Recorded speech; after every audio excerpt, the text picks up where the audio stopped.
Bonjour à tous, on est vraiment très heureux de se retrouver ce matin. Bonjour aussi à ceux qui nous rejoignent sur le live Facebook. Bonjour à ceux qui regarderont cette vidéo aussi en replay sur YouTube.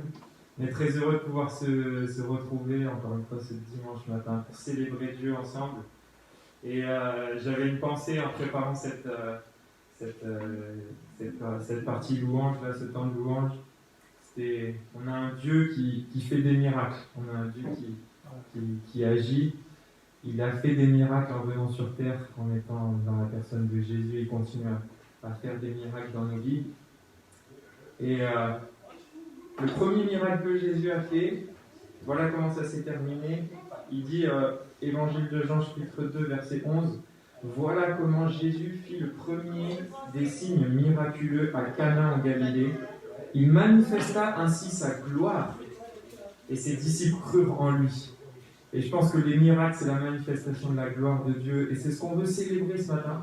Dire merci à Jésus, merci à Dieu pour les miracles qu'il fait et lui rendre la gloire. Et on n'a peut-être pas vécu des choses extraordinaires dans notre vie ou des miracles, des signes miraculeux comme on peut lire dans les évangiles. Mais on a vécu un miracle qui surpasse tous les autres. C'est le miracle de Jésus à la croix, qui nous donne un accès, qui nous réconcilie avec Dieu. Et c'est pour ça qu'on veut le célébrer ce matin tous ensemble et lui dire merci, merci au Dieu, merci notre Dieu. Voilà.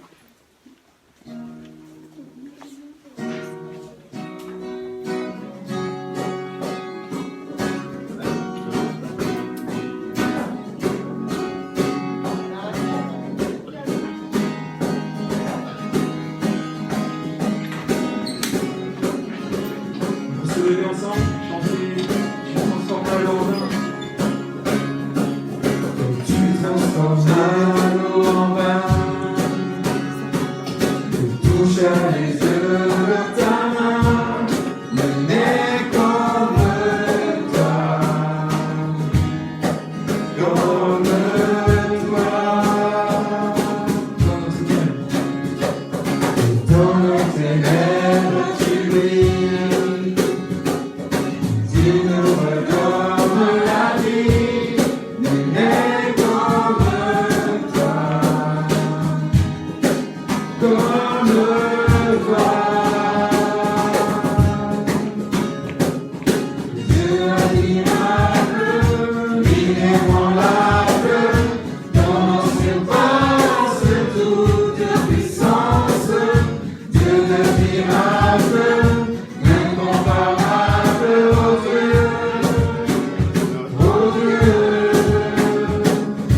Dieu admirable, inébranlable, ton surpasse toute puissance. Dieu de miracle, incomparable, oh Dieu, oh Dieu. Si notre Dieu est pour nous, il pourra nous arrêter. Et s'il est avec nous, il sera contre nous. Si notre Dieu est pour nous, il pourra nous arrêter. Et si Dieu est avec nous, il sera contre nous.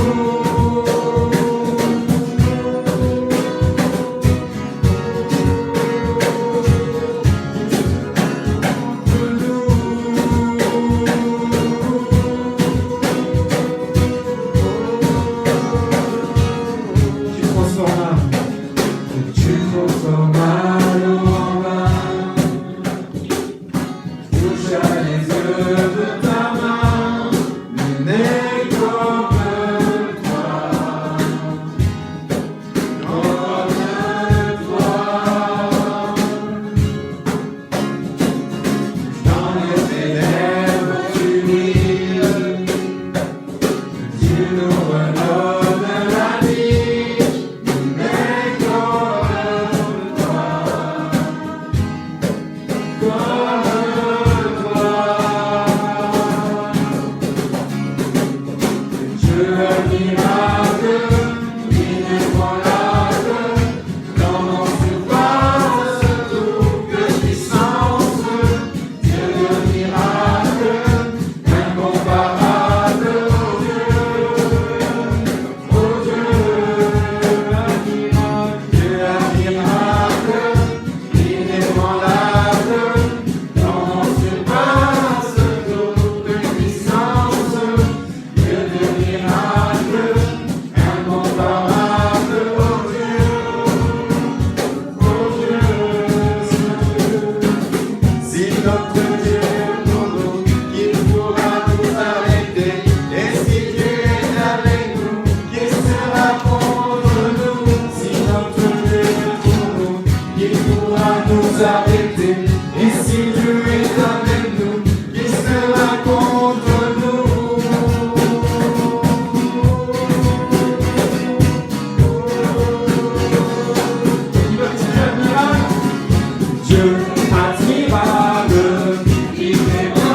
inébranlable, ton nom surpasse toute puissance, Dieu de miracles, incomparable, oh Dieu,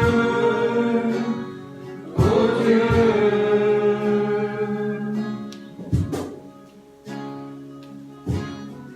Merci Père parce que tu es ce Dieu de miracles. Merci parce que le plus beau des miracles que tu nous as fait, c'est de venir sur cette terre, de donner ta vie et par ce biais de nous réconcilier avec toi. On veut t'adorer, on veut te bénir pour ce que tu fais dans nos vies, ce miracle que tu as accompli et tous les autres que tu déverses dans nos vies. On veut juste être reconnaissant de la santé que tu nous donnes, de ton soutien, de ton Saint-Esprit qui nous accompagne jour après jour, Père.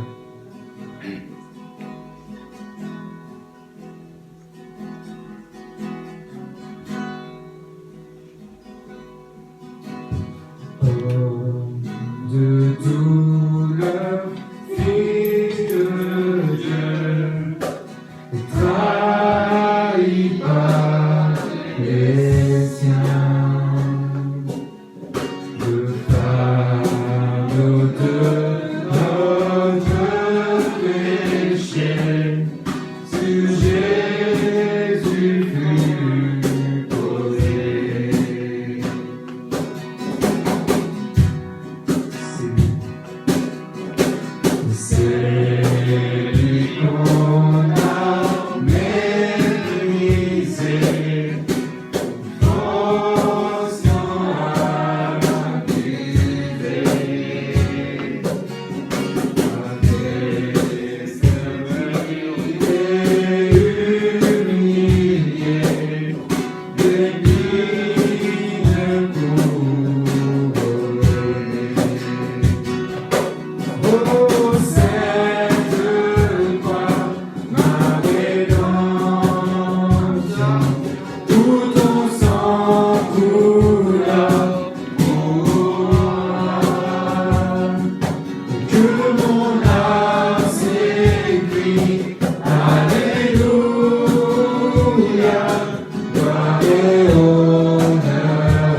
sois loué. Il est ressuscité. C'est ce qu'on va chanter. Merci, Père, d'avoir ressuscité Jésus, ton Fils. Merci pour ce miracle, Père, qui nous donne la vie. Sois loué. On chante laquelle? La pierre a été roulée. Au voile tombeau gris. Alléluia, sois loué. Il est ressuscité. Oh, cette croix, ma rédemption, où ton sang coula pour moi, que mon âme s'écrie, Alléluia, gloire et honneur à toi seul. Encore une fois, ô cette croix.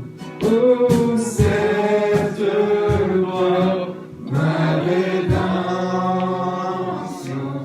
où ton sang coula pour moi. Que mon âme s'écrie, Alléluia, gloire et honneur à toi seul.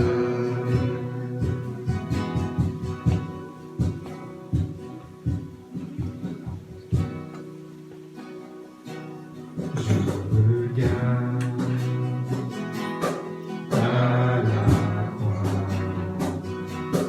Je regarde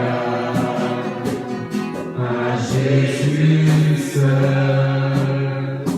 Son amour m'a restauré. Son amour m'a libéré. Je regarde à la croix. Je regarde à Jésus seul.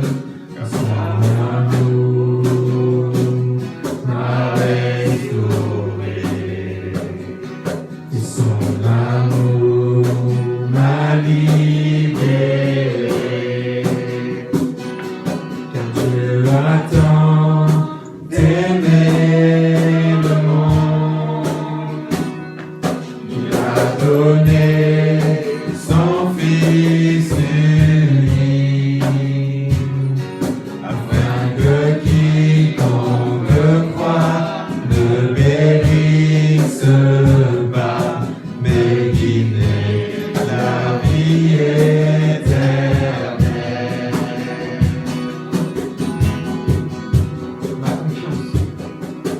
Ma confiance est dans son nom. Ma confiance est dans sa parole. Par sa grâce, il m'a franchi. Par sa grâce, il me rend libre.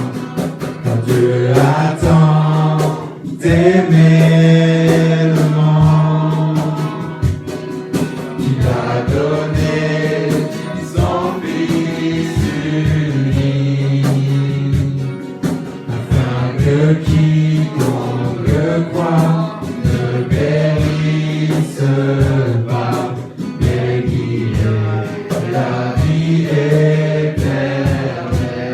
Car Dieu a tant aimé le monde, l'a donné son Fils unique, afin que quiconque croit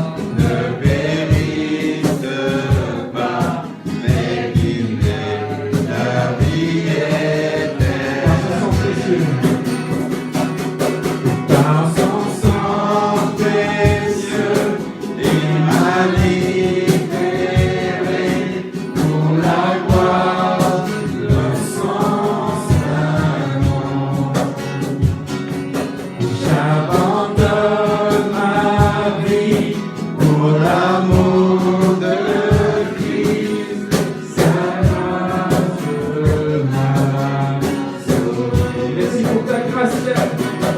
Par son sang précieux, il m'a libéré pour la gloire de son saint nom. Et j'abandonne ma vie pour l'amour de Christ. Sa grâce m'a sauvé.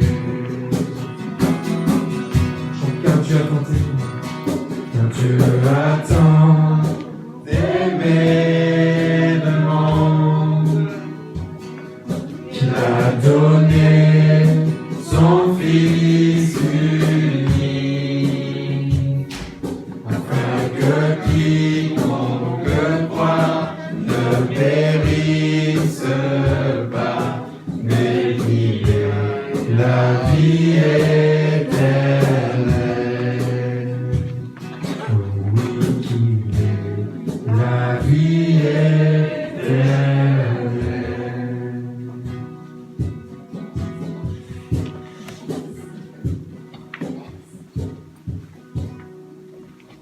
Peut-être on peut prendre un instant pour se recueillir et examiner le fond de notre cœur, examiner notre vie.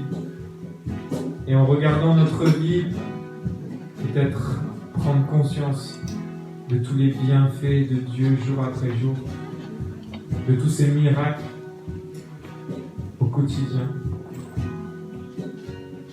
Et on peut le louer, le remercier pour cela.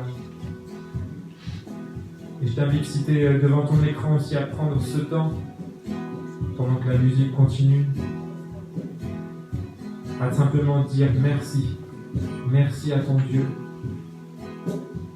pour tout ce qu'il fait pour nous, pour tout ce qu'il fait pour toi.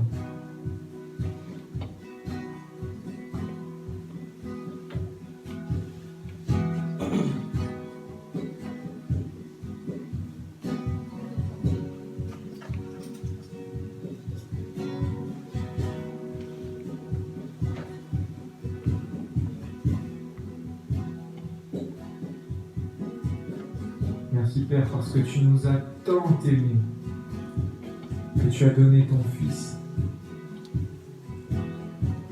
Merci pour cette grâce qui nous libère. Merci pour ce cadeau qui nous affranchit. Sois loué, honoré, Père, pour cela.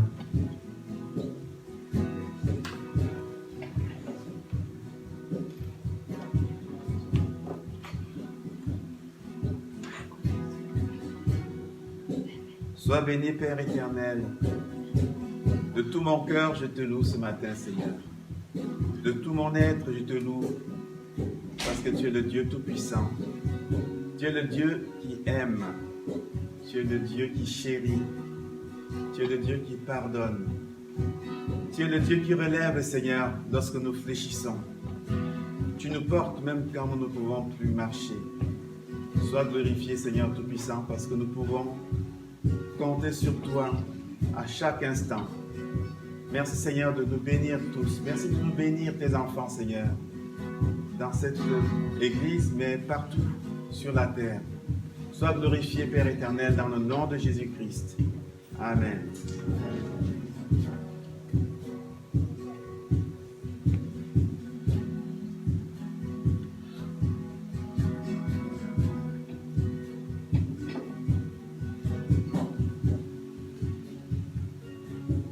Dieu attend d'aimer le monde, qu'il a donné son Fils unique, afin que quiconque croit ne périsse pas, mais qu'il ait la vie éternelle.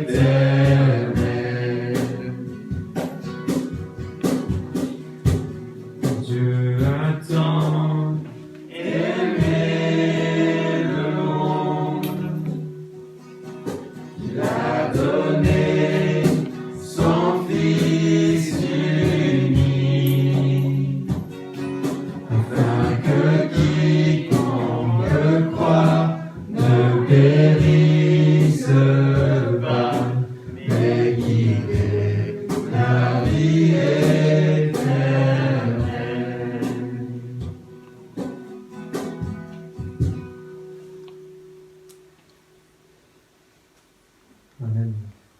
Merci, vous pouvez vous installer et puis on va écouter la prédication de la parole par le pasteur Francis.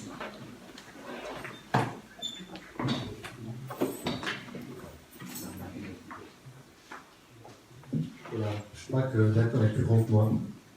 Voilà. Bienvenue à tous. Alors, on voudrait d'abord vous accueillir, tous ceux qui sont présents ici, accueillir aussi et saluer tous les frères et sœurs de Rouen qui nous voient sur le live, et puis saluer les frères et sœurs de La Source à Lisieux et de Honfleur qui sont éventuellement en train de regarder ce live ou qui le verront plus tard, voilà, en différé sur YouTube. Voilà, j'espère que vous allez tous bien. Oui. Oui. On accueillera tout à l'heure les personnes lorsqu'on coupera le direct pour passer un petit peu de temps ensemble. Je voudrais ce matin vous entraîner. Vous pouvez déjà ouvrir vos Bibles dans Marc 5, ceux qui veulent suivre, ou vos smartphones, ou quoi que ce soit. Et je voudrais vous amener sur les traces de Jésus, et plus particulièrement sur 2 miracles qu'il a réalisés. Et c'est vrai que dans l'évangile de Marc, donc au chapitre 5, les versets 21 à 43, je ne vais pas faire la lecture parce qu'on va suivre un petit peu les versets et avancer dans ce texte ensemble et voir ce que finalement Marc veut nous dire au travers de ce texte qu'il a relaté. Et là, ces miracles nous révèlent d'abord le pouvoir de Jésus sur la maladie. Ça concerne une femme atteinte par une perte de sang, donc c'est le premier des 2 miracles que nous allons voir. Et le deuxième révèle le pouvoir de Jésus sur la mort, donc mort qu'avait atteinte la fille d'un certain Jairus qui va venir voir Jésus-Christ et qui va solliciter donc la guérison. Les 2 situations, que ce soit cette femme qui était malade ou que ce soit l'enfant malade de Jairus, sont 2 situations désespérées, comme les situations que nous traversons parfois dans nos vies, des moments où finalement il n'y a plus aucun espoir sauf finalement une intervention de Dieu. Alors nous allons voir d'abord la requête de ce Jairus au verset 22. Alors vint un des chefs de la synagogue, nommé Jairus, qui, l'ayant aperçu, donc Jésus, se jeta à ses pieds. Et nous apprenons ici que Jairus n'est pas n'importe qui, c'est l'un des chefs de la synagogue, de la ville. Un personnage important dans la ville, impliqué dans la vie locale, dans la religion juive.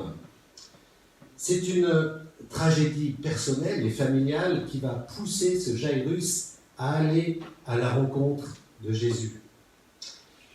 Notez qu'il se jette aux pieds de Jésus quand il le voit. On va voir que ce n'est pas neutre pour un chef religieux. Est-ce un signe de respect? Est-ce un signe d'adoration? Il se prosterne devant lui à la vue de tout le monde et il va faire une requête. Et il nous faut examiner cette requête, verset 23. Jairus lui adressa cet instant de prière à Jésus, donc. Écoute, enfin il ne dit pas écoute, ma petite fille est à l'extrémité, donc à la mort, on va le voir, au bord de la mort. Viens, impose-lui les mains afin qu'elle soit sauvée et qu'elle vive. Donc Jairus vient et expose simplement, de façon claire, son problème à Jésus. Sa petite fille est malade, proche de la mort. Il veut que Jésus vienne, pourquoi faire? Pour lui imposer les mains, pour qu'elle puisse être guérie et qu'elle puisse vivre, nous dit le texte. Quoi de plus légitime? Cet homme est comme n'importe quel bon père qui, lorsqu'il voit son enfant proche de la mort, fait ce qu'il peut. Je ne sais pas si vous avez déjà eu des enfants malades ou des enfants voire très malades, et à un moment de se dire, mais peut-être même, il va disparaître, c'est une tragédie, c'est une douleur intense. Et voilà cet homme donc, qui amène cette douleur à Jésus et qui lui demande d'intervenir. Il le supplie de venir guérir sa fille. Sa requête, quelque part, vous êtes d'accord, révèle la foi de Jairus, de pouvoir demander à Jésus de guérir sa fille. Donc, quelque part, il a une forme de foi. Viens, dit-il, viens, impose-lui les mains afin qu'elle soit sauvée et qu'elle vive. D'ailleurs, Jairus fait une toute petite erreur, s'il s'agit d'une erreur. Il pense que la présence de Jésus est absolument nécessaire par l'imposition des mains pour pouvoir guérir sa petite fille. Donc, on y reviendra. Il pensait que Jésus donc, devait lui imposer les mains. Ici, le mot « sauver » signifie la guérison physique, donc qu'elle soit sauvée véritablement pour vivre. Alors, le verset 24 nous dit que Jésus s'en alla avec lui. Il n'y a pas tellement de dialogue, ni dans les autres textes relatés dans les autres évangiles. Non, Jésus se met en route avec lui, depuis la plage qu'il est au bord du lac, jusque vers la maison. Suivi bien sûr par une grande foule qui le pressait, et les foules n'avaient qu'une hâte, c'était de voir un nouveau miracle de Jésus. Si vous lisez Marc, depuis le chapitre 1, à Capernaum déjà et dans d'autres villes, c'est miracle sur miracle, c'est guérison sur guérison. Les gens commençaient à s'habituer à voir Jésus, ce faiseur de miracles, comme disaient certains, voir Jésus guérir des malades, voir Jésus répondre aux questions des gens. Marc 1 nous dit qu'à un moment, tous les malades de la ville furent amenés devant lui, vous vous rendez compte, donc par le bouche à oreille, les nouvelles au sujet de Jésus, ce qu'il faisait, qui il était, ça se colportait beaucoup. De plus en plus de gens étaient sensibles à ce que Jésus était en train de faire. Mais soudainement, alors que Jésus marche vers la maison de Jairus, il est interrompu par cette femme justement qui a une perte de sang. Alors, arrêtons-nous un petit peu sur justement ces interruptions dans le ministère de Jésus, parce qu'en fait, elles sont très fréquentes. Vous voyez, lorsque Jésus enseignait chez Pierre, à un moment, et c'est dans Marc 1, effectivement, non, c'est pas dans Marc 1, c'est un peu plus loin, dans Matthieu 8 ou dans Marc, je ne sais plus combien, il est interrompu par les 4 amis qui portent leur ami paralytique. Vous vous souvenez, ils l'amènent sur le toit de la maison et qu'est-ce qu'ils font ? Ils démontent le toit pour faire descendre leur ami paralytique devant Jésus afin qu'il le guérisse. Vous vous souvenez ? Jésus a été interrompu dans sa prédication. Et puis, lorsqu'il dormait paisiblement dans le bateau, il est interrompu par des disciples qui paniquaient et qui disaient « Jésus, vas-tu nous sauver ?» parce qu'ils ont peur de la mort.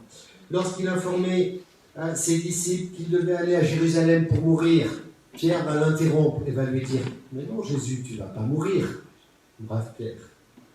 Lorsqu'il traversait Jéricho pour se rendre à Jérusalem, il est interrompu par 2 aveugles bruyants. « Aie pitié de nous, fils de David !» Vous vous souvenez ? Matthieu 20.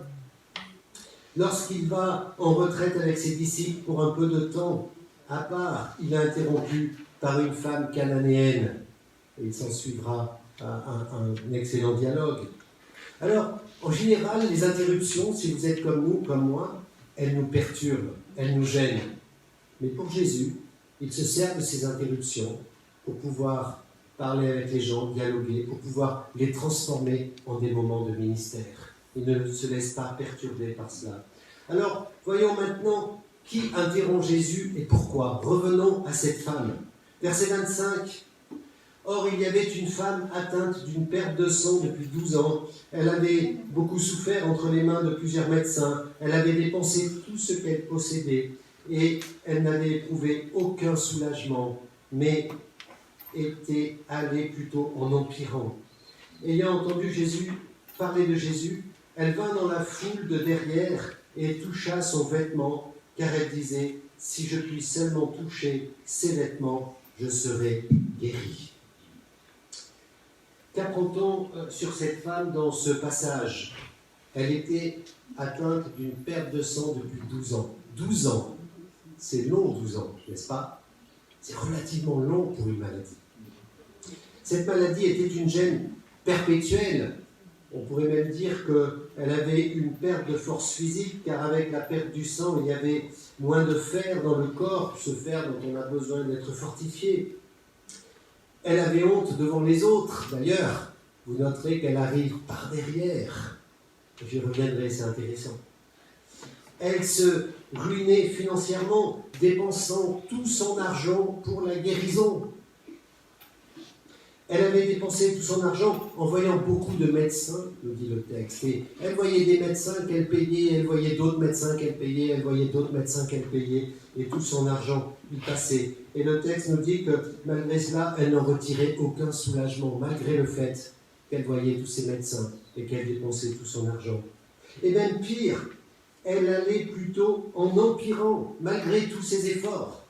Sa situation empirait. Vous voyez l'état de cette femme, l'état psychologique, l'état mental, l'état dans lequel elle se trouvait complètement désespérée. Et puis elle avait entendu parler de Jésus. C'est ce que nous dit ce texte. Et elle va venir par derrière pour essayer de toucher son vêtement. Comme Jairus, cette femme était convaincue que Jésus pouvait la guérir. Jairus, c'était pour la guérison de sa fille. Elle avait entendu parler de lui. On pense en lisant ce texte qu'elle ne le connaissait pas. D'ailleurs, elle venait d'ailleurs. Elle n'était pas de la région. Et donc, elle avait entendu parler de Jésus et les rapports qu'elle avait entendus sur les miracles et les guérisons qu'il faisait avaient stimulé sa foi. Et elle se disait, si c'est possible pour les autres, pourquoi pas pour moi? Et voilà dans l'état d'esprit où elle arrive. Comme Jairus, elle était désespérée, elle n'avait rien à perdre, juste tenter quelque chose d'autre qui pouvait marcher. Elle manquait par contre d'un petit quelque chose, si on analyse à fond la foi de cette femme. Bien sûr, elle était convaincue de la puissance de Dieu, ça c'est évident. Elle pensait même que juste toucher son vêtement, ça pouvait la guérir. Spontanément, comme ça, instantanément. J'allais dire une petite guérison à la sauvette, quoi, ni vu ni connu. J'arrive par derrière, je touche le vêtement de Jésus, je guéris, je repars. Enfin, j'exagère un petit peu, mais j'essaye de vous faire entrer dans le personnage de cette femme. Elle pensait pouvoir être guérie presque sans l'approbation de Jésus. Mais bien sûr, c'était une erreur. Elle ne connaissait pas ce Jésus dont le cœur était tendre, dont le but, bien sûr, était de la guérir, mais surtout d'avoir une relation avec elle et de la connaître. Voilà ce que Jésus... Bien sûr, Jésus, il veut nous guérir, et il peut tous nous guérir, mais en premier, et quand on prie pour les malades qui sont pas chrétiens, il faut juste se rappeler que la première chose, c'est que Jésus, bien sûr, il peut les guérir. Et peut-être qu'il va guérir certains comme moyen de les amener à lui, mais très souvent, il veut établir cette relation avec les personnes, et si possible, les sauver, et puis les guérir. Nous voyons un exemple de grande foi. Il y a un homme dont Jésus a dit qu'il avait une très grande foi. Est-ce que vous vous souvenez lequel? Là, je m'adresse à la salle. De qui Jésus avait-il dit « Je n'ai jamais vu une aussi grande foi ». Ce n'était pas un Israélite. Alors, ouais, ça doit être ça. Alors, je vous entends mal avec les masques. J'ai le privilège de ne pas avoir de masque. C'est le centurion romain. Dans Matthieu 8,10, Jésus dit à son sujet « Je vous le dis en vérité, même en Israël, je n'ai pas trouvé une foi aussi grande. » Pourquoi Jésus a-t-il honoré la foi de cet homme? Bien, je vais vous le dire. C'est parce que ce centenier romain était convaincu que Jésus pouvait guérir son serviteur même à distance, même s'il n'y avait pas de toucher physique entre eux, contrairement à cette femme qui a besoin de toucher Jésus physiquement. C'est intéressant parce que si on regardait toutes les guérisons dans le Nouveau Testament, elles sont toutes tellement différentes. Et c'est bien, parce que ça nous montre qu'il n'y a pas un processus type pour la guérison. Dieu fait comme il veut, il est souverain, et c'est bien comme ça. Ce centenier était tellement convaincu que Jésus était Dieu et donc puissant qu'il savait que ni sa présence ni son attouchement n'étaient nécessaires pour guérir son serviteur. Voilà, en gros, Jésus, mon serviteur, tu peux le guérir à distance. Tu n'as même pas besoin de venir chez moi, parce que tu es Dieu. Ce centenier savait à qui il parlait, Jésus, fils de Dieu. Alors, nous voyons que quand cette femme touche Jésus, verset 29, au même instant, la perte de sang s'arrêta et elle sentit dans son corps quelque chose de différent. Elle sentait qu'elle était guérie de son mal, Jésus connut aussitôt en lui-même qu'une force était sortie de lui et se retournant au milieu de la foule, il dit « Qui a touché mon vêtement ?» Donc cette femme touche le vêtement de Jésus et instantanément elle est guérie. C'est formidable, hein? Instantanément. Et elle le sent dans son corps, que quelque chose est différent déjà. Elle sait qu'elle est guérie. Une force, la puissance nécessaire pour guérir, sortie de Jésus, c'est ce que nous dit ce texte.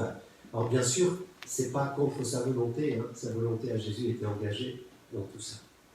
Nous voyons que guérir lui coûtait de l'énergie, ce qui explique souvent son besoin de repos ou de sieste. Voilà, il y a une force qui sort. Et se retournant au milieu de la foule, il dit « Qui a touché mes vêtements ?» Et ça provoque l'étonnement de ses disciples. « Écoute Jésus, tu as vu tout le monde qu'il y a là autour, ça peut être n'importe qui t'a touché. Comment savoir ?» Mais Jésus, non, d'ailleurs je le relis, verset 31, ses disciples lui disent « Tu vois la foule qui te presse et tu dis « Qui m'a touché ?» Et il regardait autour de lui pour voir celle qui avait fait cela. La femme, effrayée et tremblante, sachant ce qui s'était passé en elle, vint se jeter à ses pieds et lui dit toute la vérité. Luc 8, 47, dans un passage parallèle, nous dit « La femme, se voyant découverte, vint. » Jésus, ce qu'il voulait, c'est qu'elle se révèle. Car Jésus n'était pas venu juste pour la guérir, mais pour avoir une relation personnelle avec elle. Il ne veut pas juste guérir pour guérir, il veut aller un petit peu plus loin. Vous pouvez imaginer Jésus qui cherche dans la foule, qui est cette femme qu'il doit trouver, quoi. Et puis ses yeux qui tombent sur elle, à un moment, il la fixe, il la regarde, elle est repérée, voilà, leurs yeux se croisent et en un instant, tout est dévoilé. Cette femme ne peut plus se cacher, elle est face à Jésus maintenant. Effrayée et tremblante du fait qu'il vient de la reconnaître.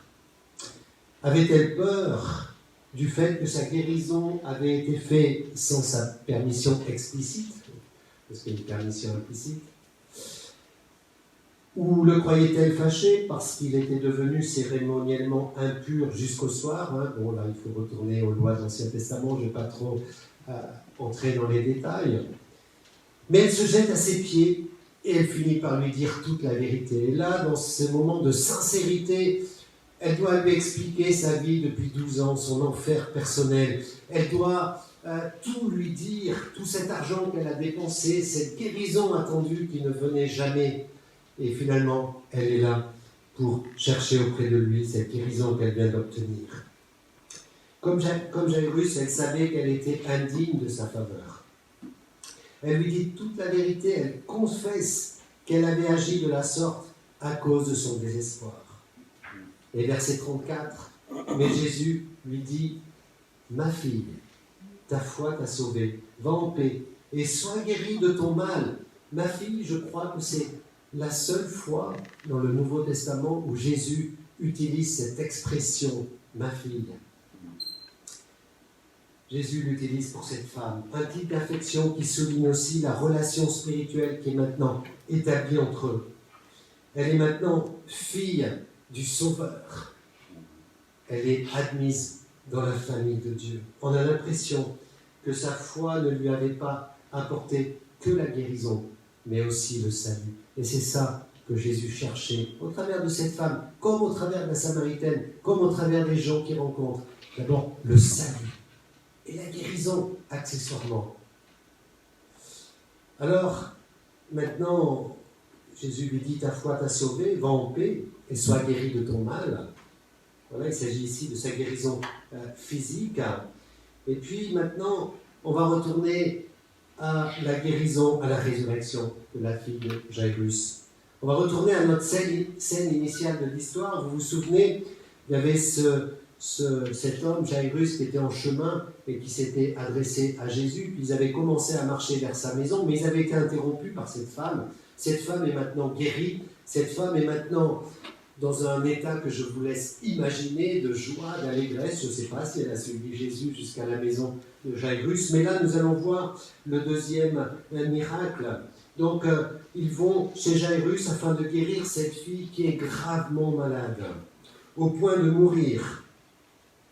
Mais il y a une chose terrible qui se passe, parce que là, Jésus est en train de parler avec cette femme qu'il vient de guérir, la femme à la perte de sang. Et là, ils sont dans une relation assez intime, même s'il y a la foule autour. Ils discutent tranquillement. Et puis le verset 35 nous dit, comme il parlait encore avec la femme, survinrent de chez le chef de la synagogue, donc Jairus, des gens qui dirent, ta fille est morte, pourquoi importuner le maître? Donc Jésus était en train de parler avec cette femme, ces gens arrivent et apprennent cette mauvaise nouvelle à Jairus. Et imaginez le choc pour Jairus qui est là, qui vient auprès de Jésus pour lui porter son problème. Il voit la guérison de cette femme, et puis ils sont en chemin vers chez lui, et puis ces employés là qui disent, écoute, ta fille est morte, c'est trop tard. Pourquoi importuner le maître, donc Jésus? Maintenant, elle est morte, donc rien ne peut changer. C'est fini. Tout est fini. Je voudrais que vous notiez une chose à ce moment-là. Nous sommes dans Marc 5. Nous sommes encore au début du ministère de Jésus. Il n'y avait jamais eu aucune résurrection des morts jusqu'à présent. Alors pour les gens de Capernaum et des villes autour, envisager une guérison de Jésus, c'était tout à fait possible, et le niveau de foi augmentait par rapport à ça, parce qu'ils avaient tous des gens qu'ils connaissaient qui avaient été guéris par Jésus. Surtout à Capernaum, Marc 1. Mais une résurrection, on n'avait jamais vu ça. Jamais. Ça ne s'était pas encore produit. Donc, on va voir maintenant ce que dit Jésus. Parce que là, il va intervenir. Il va dire, mais Jésus, sans tenir compte de ses paroles, comme quoi la fille de Jairus, donc c'est moi qui rajoute, comme quoi la fille de Jairus était morte et que rien ne pouvait être fait pour elle, il dit au chef de la synagogue, ne crains pas, crois seulement. Luc 8, 50 est plus spécifique, crois seulement et elle sera sauvée. Ah, moi je me mets à la place de Jairus, moi je pense qu'à la mort de mon enfant. Tout doit se combattre dans ses pensées, mais peut-être de façon un peu abasourdie. Il suit juste le mouvement, il suit Jésus. Je pense qu'il était très perplexe. Verset 37, et il ne permit, donc Jésus, il ne permit à personne de l'accompagner, si ce n'est Pierre, Jacques et Jean, frères de Jacques. Ils arrivèrent à la maison du chef de la synagogue, où Jésus vit une foule bruyante et des gens qui pleuraient et poussaient de grands cris. Donc ils arrivent à cette maison de Jairus, et puis on voit donc, c'était la culture à l'époque, on payait même des gens pour pleurer, et puis des musiciens. Et Jésus voit ces gens qui pleurent à grand bruit, et ces flûtistes qui sont en train de jouer. C'était la coutume. Mais Jésus, il entre, verset 39, et il leur dit, mais pourquoi vous faites tant de bruit et pourquoi pleurez-vous? L'enfant n'est pas morte, mais elle dort. Dans Matthieu 9, il est ajouté, et il se moquait de lui. Parce que Jésus, bien sûr, il entre, il demande, pourquoi vous faites tant de bruit, pourquoi vous pleurez? Déjà, c'est un petit peu choquant pour les gens. Mais il précise que l'enfant n'est pas morte, mais qu'elle dort. Enfin, il précise qu'elle dort plutôt. Et là, il faut préciser un petit peu, parce qu'il y a des gens, des commentateurs, qui ont pensé à un moment que cet enfant n'était pas morte, parce que Jésus avait dit qu'elle dormait. En réalité, elle est bel et bien morte, parce que si ces gens étaient là, avaient été payés pour pleurer, pour jouer de la musique, et d'ailleurs, c'est eux qui se moquent de Jésus parce qu'ils ont constaté véritablement que l'enfant était mort et ils sont en train de faire ce qu'ils devaient faire, ce qu'ils faisaient d'habitude. Mais qu'est-ce que Jésus voulait vraiment dire? Est-ce qu'elle dormait ou est-ce qu'elle était morte? Nous savons qu'elle était morte. Réponse, oui, elle est morte. Pourquoi? Il faut savoir que Jésus s'était exprimé ainsi, puisqu'il allait la ressusciter, et pour dire qu'elle était comme endormie. Alors il y a un autre passage pour la résurrection de Lazare. Quand Jésus apprend la mort de Lazare, il lui emploiera le même mot dans Jean 11, verset 11. Lazare, notre ami, dort, mais je vais aller le réveiller. Et ses disciples diront, s'il dort, c'est qu'il va aller mieux. C'est bien, il est en phase de guérison. Et Jésus dira dans le verset 14, non, Lazare ne dort pas, il est mort. Et je vais le ressusciter. Et vous savez que c'est ce qui s'est passé. Donc, ce que Jésus est en train de faire, c'est de décrire la mort comme une non-fin, si vous voulez. La mort, c'est pas la fin, il y a quelque chose après. C'est pas comme nous le pensons nous, on meurt et tout s'arrête. Non, Jésus est en train de dire la mort, c'est comme le fait de dormir, c'est un passage, et puis il y a autre chose derrière. Alors, versets 40 et 41, alors, ayant fait sortir tout le monde, il prit avec le père et la mère de l'enfant et ceux qui l'avaient accompagné, et il entra là où était l'enfant. Il la saisit par la main et lui dit « Talita Kumi », ce qui signifie « Jeune fille, lève-toi, je te le dis ». Donc il entre dans cette chambre avec ses 3 amis très proches, 3 disciples, avec les parents de la fillette qui a 12 ans, on le voit dans le texte. Et elle est là donc, et il va aller lui prendre la main. Il n'est pas obligé de faire ça, mais il le fait. Et il veut vraiment attester pour les autres personnes ce qui est en train de se passer ici. La mère était là, elle avait attendu le retour de Jairus. Elle est présente dans la pièce. Et Jésus prend la main froide de la fillette pour avoir un contact avec elle. Et puis, il va donc la ressusciter. Alors, il lui dit d'abord ces mots en araméen que je viens de lire. Voilà, lève-toi, jeune fille. Aussitôt, verset 42, la jeune fille se leva et se mit à marcher, car elle avait 12 ans. Et ils furent dans un grand étonnement. Le texte ne dit pas seulement ils furent dans l'étonnement, mais ils furent dans un grand étonnement. Mais on aurait pu trouver d'autres qualificatifs encore. Imaginez, ces gens qui sont dans cette pièce sont les témoins de la toute première résurrection des morts de cette époque-là et de l'histoire de l'Église qui va suivre, il y en aura d'autres. Mais c'est quand même absolument incroyable ce qu'ils vivent. Il y a de quoi être surpris, de quoi être choqué, de quoi être interpellé, je n'ai même pas les mots.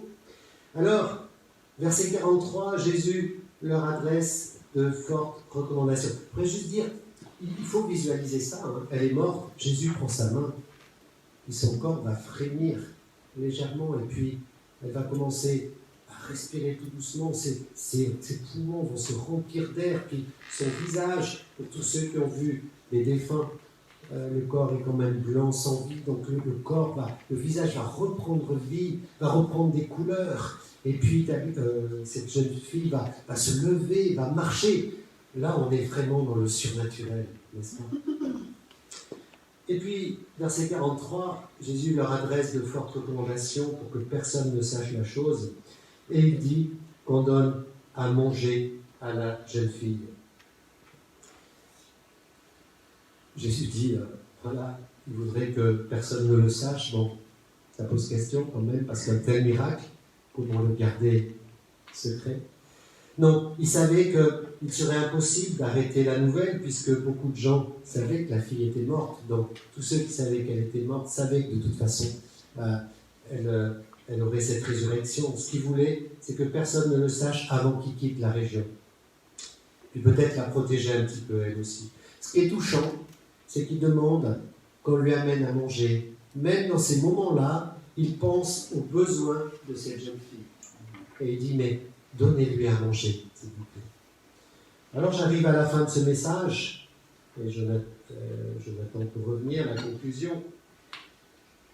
Nous voyons ici 2 miracles pour 2 types de personnes très différentes. Un homme riche et religieux, Jairus, dont la fille est décédée. Et désespéré, il va auprès de Jésus. Et il obtiendra un miracle extraordinaire, la résurrection de sa fille. Et puis une femme pauvre qui a besoin d'une guérison et qui vient par derrière, incognito. Jésus va montrer de la tendresse envers les deux. Et cette tendresse et cet amour, il est accessible à tous, à tout le monde, quel que soit notre statut social. Quel réconfort et quelle merveilleuse réalité de vivre cela dans nos églises, où nous sommes tous de conditions sociales différentes, d'origines différentes, d'arrière-plan différents. Alors, qui est Jésus? C'est celui qui a pouvoir sur la nature, dans Marc 4, sur la tempête, C'est celui qui a pouvoir sur Satan et les esprits impurs, dans le chapitre 5 de Marc 5. C'est celui qui a tout pouvoir sur la maladie. On l'a vu avec cette femme à la perte de sang. Celui qui a tout pouvoir sur la mort. On vient de le voir avec la résurrection de cette jeune fille. Celui qui a le pouvoir de pardonner les péchés. On l'a vu dans Marc 2. Alors, je vais vous inviter à vous lever. Et j'aimerais conclure dans une prière. Aujourd'hui, peut-être certains sont malades physiquement, ou sont désespérés d'une situation où ils auraient besoin de voir une forme de résurrection, de nouvelle espérance. Bien toi aussi, tu as besoin peut-être d'amener ce désespoir à Jésus et d'aller au pied de la croix et de lui donner tout ce que tu as sur ton cœur. Il est la réponse et il a la réponse. Il veut une relation avec toi. Il veut te toucher et te guérir. Il s'agit véritablement d'une invitation. Si ta foi commence à grandir dans le fait que Jésus peut te toucher, alors prie avec moi. Seigneur, que ce soit dans cette salle, que ce soit dans les frères et sœurs qui nous regardent aujourd'hui sur Facebook ou qui regarderont la vidéo plus tard, certains sont peut-être touchés et ont besoin de vivre une véritable guérison, d'être touchés par toi. Peut-être certains ont tellement cherché depuis des mois et des années et n'ont pas vu ou reçu cette guérison. Seigneur, tu es tout-puissant. Parfois, tu as touché des gens pour les guérir et parfois ils ont été guéris à distance. Aujourd'hui, par la puissance de ton Saint-Esprit, tu peux toucher les personnes là où elles sont. Et je te demande de le faire maintenant. Maintenant, Seigneur. Par ton Esprit Saint. Viens toucher ceux qui ont besoin d'être touchés. Viens guérir ceux qui ont besoin d'être guéris. Viens restaurer.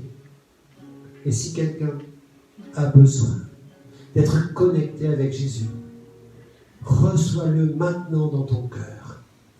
Invite-le et dis, Seigneur, j'ai besoin de toi dans ma vie. J'ai besoin de toi. Je te donne ma vie, Seigneur. Je veux te suivre, je veux te servir. Je veux être ton enfant. Et ce qu'attend le Seigneur, c'est cette connexion, c'est cette relation avec toi avant toute chose. Seigneur, merci. Tu connais toutes choses. Nous te bénissons, Seigneur.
est pour nous, qui pourra nous arrêter?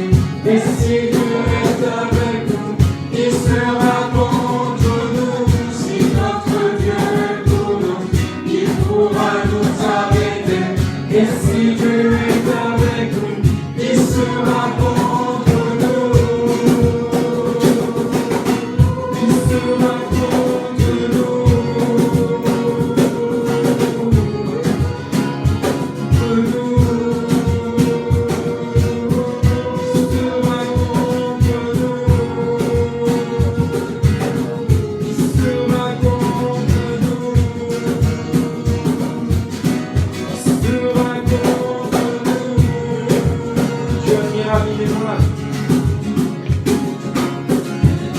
Dieu admirable, inébranlable, incomparable.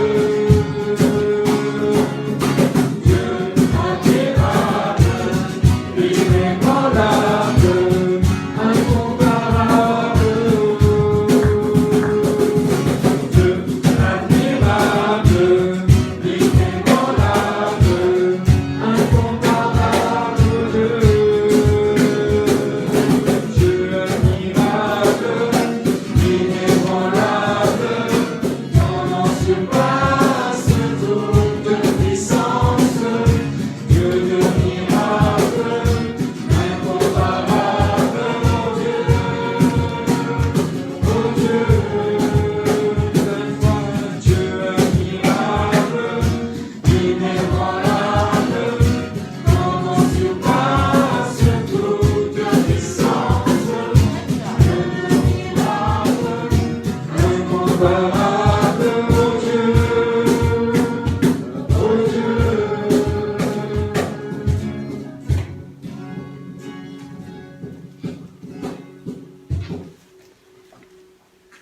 On dit au revoir. On peut les applaudir là, ceux qui nous regardent.